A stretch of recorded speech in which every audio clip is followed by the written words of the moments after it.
ভারী বৃষ্টি ও পাহাড়ি ঢলে তিস্তার পানি বাড়ায় কুড়িগ্রাম ও লালমনিরহাটে এখনও পানিবন্দী লক্ষাধিক মানুষ। নিচু এলাকা প্লাবিত হওয়ায় লালমনিরহাটে 4 উপজেলার 46টি সরকারি প্রাথমিক বিদ্যালয় বন্ধ রয়েছে। ভারতের পশ্চিমবঙ্গে বেড়েই চলেছে তিস্তা নদীর পানি। 24 ঘন্টার ব্যবধানে আরও 1,58,000 কিউসেক পানি ছাড়ল রাজ্য প্রশাসন। মঙ্গলবার এই পরিমাণ ছিল 2,52,000 কিউসেকের মতো। 44টি জলকপাট খুলে দেয় প্লাবিত হচ্ছে বাংলাদেশের উত্তরাঞ্চলীয় জেলাগুলো। সোমবার থেকে শুরু হওয়া টানা বৃষ্টিতে তলিয়ে গেছে জলপাইগুড়ির কিছু এলাকা। ঘটেছে পাহাড় ধসের ঘটনাও, ঝুঁকিতে বহু ঘরবাড়ি স্থাপনা।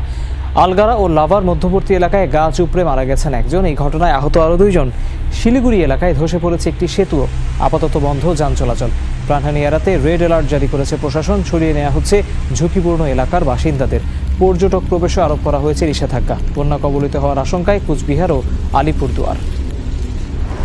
নদীকেন্দ্রিক শোষণ নীতি, হিন্দুত্ববাদী আগ্রাসনের ঐতিহাসিক বাস্তবতা।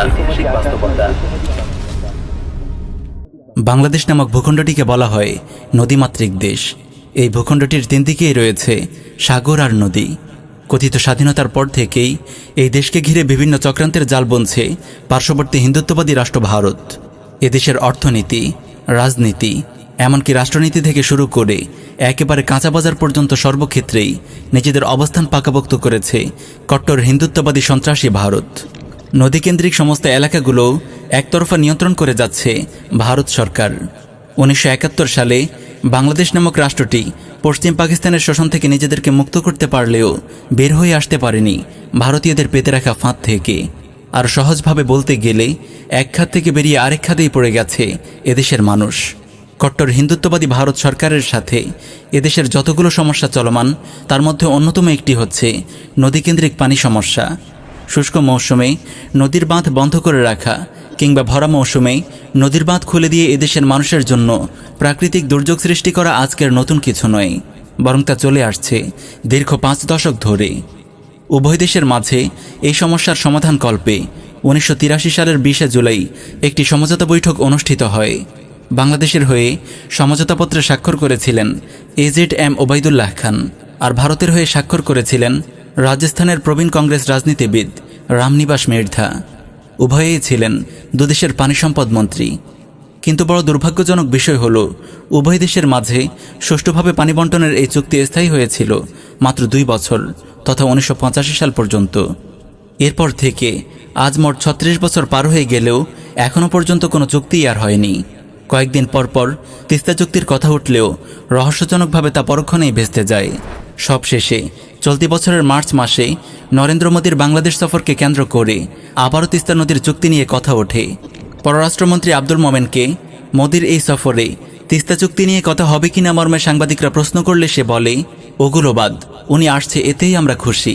স্যার, ঐতিহাসিক এই সফরটা থেকে তিস্তা কি আপনারা কিছু বলবেন? ওগুলো বাদ, আমরা যেটা চাই সেটা হচ্ছে এই যে একটি আনন্দ উৎসব, আমাদের এই বড় উৎসবে সব এসেছে, আমরা সেতেই আনন্দিত। বাংলাদেশ ভারতের মাঝে স্বীকৃত নদীর সংখ্যা হচ্ছে 54টি। এছাড়াও সব মিলিয়ে মোট নদীর সংখ্যা 100-এর উপরে। এসবের মধ্যে মাত্র একটি নদীর পানি বন্টন নিয়ে ভারতের সঙ্গে বাংলাদেশের চুক্তি রয়েছে, আর বাকি কোনো নদী নিয়েই ভারতের সাথে চুক্তি নেই। এইসব নদীতে কোনো চুক্তি না থাকায় মুসলিম বিদ্বেষী ভারত যুগের পর যুগ ধরে বাংলাদেশের মানুষের ওপর কৃত্রিম দুর্যোগ সৃষ্টি করে আসছে। শুষ্ক মৌসুমে তিস্তা কিংবা ফারাক্কা বাঁধ আটকিয়ে রেখে এদেশের মানুষদের কৃষিকাজে বিঘ্ন ঘটায়। আবার ভরা মৌসুমে ব্যারেজের গেটগুলো খুলে দিয়ে এদেশের মানুষকে পানির নিচে তলিয়ে দেয়। ঘরবাড়ি, গরু ছাগল, ক্ষেত খামার সব মিলিয়ে পানির নিচে তলিয়ে যায় কোটি কোটি টাকার সম্পদ। দেশের উত্তরাঞ্চলীয় মানুষগুলোর জীবনে তখন নেমে আসে এক অশনি সংকেত। শুধুমাত্র বিগত 1 বছরেই 10 বারেরও বেশি এভাবে নদীর বাঁধ খুলে দিয়ে এদেশের মানুষের জীবন নিয়ে ছিনিমিনি খেলেছে উগ্র হিন্দুত্ববাদী ভারত সরকার। কৃষকরা বলছে 2006-07 অর্থবছর থেকে 2013-14 অর্থ বছরে এভাবে তিস্তা নদীতে পানি সংকটের কারণে মোট 42,54,218 মেট্রিক টন বোরো ধান তারা উৎপাদন করতে পারেনি, চলতি বাজার মূল্যে, যার পরিমাণ 800 কোটি টাকার ওপরে। পূর্বের ধারাবাহিকতা বজায় রেখে বিগত 19 অক্টোবর মঙ্গলবার রাতে আবারও তিস্তার মোট 44টি গেট খুলে দেয় ভারত।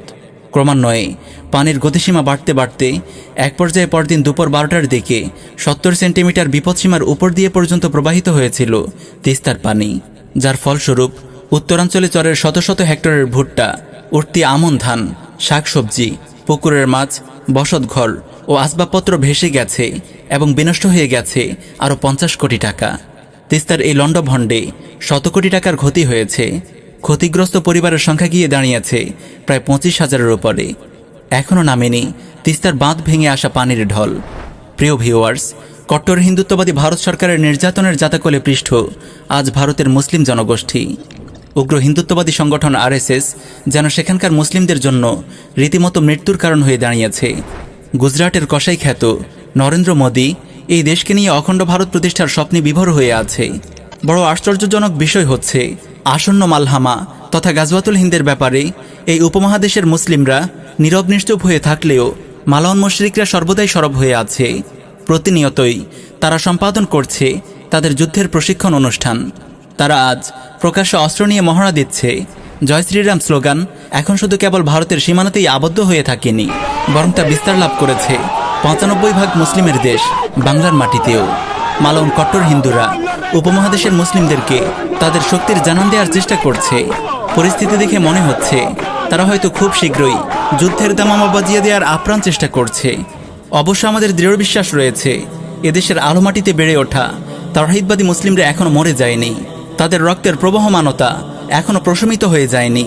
যে দেশের মানুষের সকালবেলা ঘুম ভাঙে মুয়াজ্জিনের সুমধুর কণ্ঠে, যে দেশের মাটিতে মুসলিম সৈনিকেরা এখনও ইসলামকে বুকে ধারণ করে আছে, যাদের কল্পনা জোড়ে তারা কেবল ইসলামকেই মনে প্রাণে মেনে নিয়েছে, যাদের দিনের শুরুই হয় পবিত্র কোরআন পাঠের মাধ্যমে, যাদের চেতনা বিশ্বাসে রয়েছে ইসলাম, আকীদার প্রশ্নে যারা তাওহীদকেই গ্রহণ করে নিয়েছে, তারা বেঁচে থাকতে উগ্র হিন্দুত্ববাদী মালাউনরা এদেশের মুসলিমদের কিছুই করতে পারবে না ইনশাআল্লাহ। অবশেষে এখনও অলসতার চাদর মুড়ি দিয়ে থাকা ওই সমস্ত মুসলিম তরুণদেরকে আমরা আশার বাণী শুনিয়েই বিদায় নিচ্ছি। আমাদেরকে ভুলে গেলে চলবে না। এই যুদ্ধের ফলাফল আমাদেরকে স্বয়ং রাসূলুল্লাহ সাল্লাল্লাহু আলাইহি ওয়াসাল্লাম দিয়ে গেছেন সেই 1450 বছর পূর্বে। এই যুদ্ধের শেষ হাসি হাসবে মুসলিমরাই। তাই আমাদেরকে কাপুরুষোচিত মনোভাব ঝেড়ে ফেলে ঘুরে দাঁড়াতে হবে। ঈমান, আকীদা, শিরক, কুফর, তাওহীদ ওয়ালাপারা সহ দ্বীনের মৌলিক জ্ঞান অর্জনের পাশাপাশি দাওয়াহ ও ইরশাদের জন্য সরব হতে হবে। আল্লাহ তাআলা আমাদেরকে বোঝার তৌফিক দিন। আমিন ইয়া রাব্বাল আলামিন।